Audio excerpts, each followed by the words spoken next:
Hey, Pharoh, Elena Getzenberg. Just want to see how are you doing health-wise? Saw you practiced in full today, but just how you doing? I'm feeling good. A little banged up at the professional football game, but I mean, I'll be fine going forward. I'll be ready Sunday. Sarah, you talked a little bit. It's Josh Klein from the Riot Report. You talked a little bit, I think, before the season about getting back to that 2017 All-Pro form. You said you thought you knew you could do it. Did you feel like you were back to it week one with the way that you were returning kicks and punts?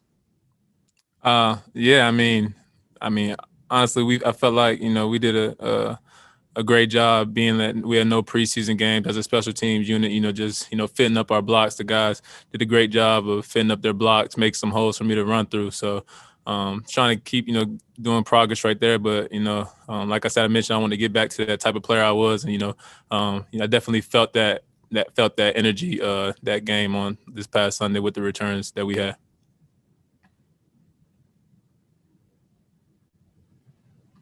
Hey, Ferris, Skylar Callan with Sports Illustrated. I know it probably wasn't the home the welcoming back to the Carolinas that you wanted, not having the fans there, but what just kind of what some of your emotions were on game day. Really, kind of just go out there and create your own energy. It was kind of different without having any of the fans there. Like if we made a big play, there was no like cheering. It was just kind of like sideline noise from the players on the team, yelling and stuff. So it's usually the crowd going crazy and whatnot, or a defensive stop and the crowd going crazy. But it was different. I mean, going to the game, we already knew that there was going to be no noise or anything. So, I was kind of already prepared for that. But, it's definitely, you can definitely tell a difference being with no fans in the stadium. Hey, Farrell, Jonathan Alexander. I hope you're doing well. I know it'll be a little different this year given the restrictions with COVID and players not being able to go out on road trips. I guess, what do you think that'll be like this year? And what is something typically that players like to do, on road trips? Or what's a typical? You cut out there at the end, but I think you asked like what we usually do on road trips, and I mean, I guess it's just a more opportunity for us to go into the hotel and team bond and focus more on the game plan. I mean, we're gonna be stuck in the hotel and not being able to leave, so I guess just give us another opportunity or chance or more time just to go over the game plan or walk through or whatever we may do while we're in the hotel. And but usually, if COVID wasn't out right now, probably just go out to dinner. Like once you land, find a nice restaurant. Probably go out to dinner with usually go with the receiver group or just a couple guys. Just to get out, try new restaurants in different states and cities, just to test things out. So that's kind of usually what I usually do on a away game. Hey, Pharoh, it's Miles Simmons. What stands out to you about the Bucks kickoff game and their punt game? As of right now, just been playing one game just that I watched on film. They did all touchbacks. So I know the kicker has a strong leg, and he's has the ability to kick it out the end zone every time. So I didn't really get a good look of them running down and actually covering the kickoff, being that they had all touchbacks. And then their punt team, I saw they played the Saints. I know the Saints got a good returner back there. So I saw him make had a nice couple punt returns for 10, 15 yards. So I mean, they got big bodies out there.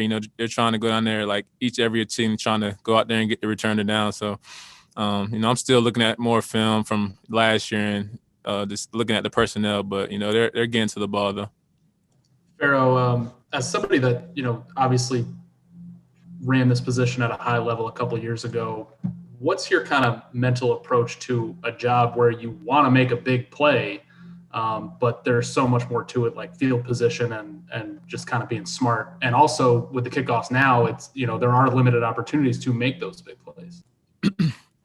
Yeah, first and foremost, my job back there, obviously be smart, but just get the ball back to the offense. That's kind of my mentality the whole time. Catch the ball, and hold on to the ball and get the ball back to the offense. Let's start a fresh drive, new drive, or obviously go out there and try and score. But as you know, every play is not going to be a home run. Big play. Some plays going to be 5. Some punt returns or kick returns going to be 5 yards, 10 yards.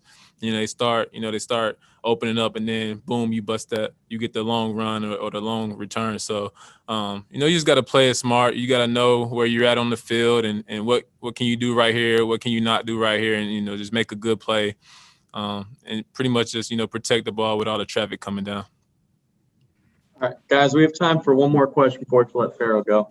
Hey, Pharoh, Teddy was just on here, and we asked him about Robbie and mistaking Surper for a bear, and he laughed and he said Robbie's kind of in his own little world sometimes. What's been your take, you know, the last month or so as you've gotten to know Robbie a little bit? He said Robbie be in his own world? Yeah, he said he'd be tripping sometimes. Yeah, Robbie a little different, but that's what make Robbie. He kind of quiet, but like when he says something, it's Robbie just Robbie. Honestly, it's hard to really describe him. I mean, you know, he quiet, but you know, he still talk to the fellas and the guys, but he just kind of be in his own world. But you know, he's a cool cat. I seen the video where he was talking about the bear and stuff. So I had people sending it to my phone. Was like, what's up with Robbie? But yeah, Robbie cool though. That's Robbie just Robbie, to be honest. I mean, that's how you kind of really explain him to somebody. Somebody asks, how's Robbie? You say, Robbie's Robbie. All right, Pharoh, we appreciate you taking. Can I do one quick follow-up for Pharoh? Yeah, real quick. We got to get him out. When you join a new team, like, is it possible to not kind of be in contact with the mascot and like see the mascot at all? Like you joined the team at the same time as Robbie Anderson. Do you know who Surper is? Nah, I didn't know who he was until I seen the video either. I had no idea.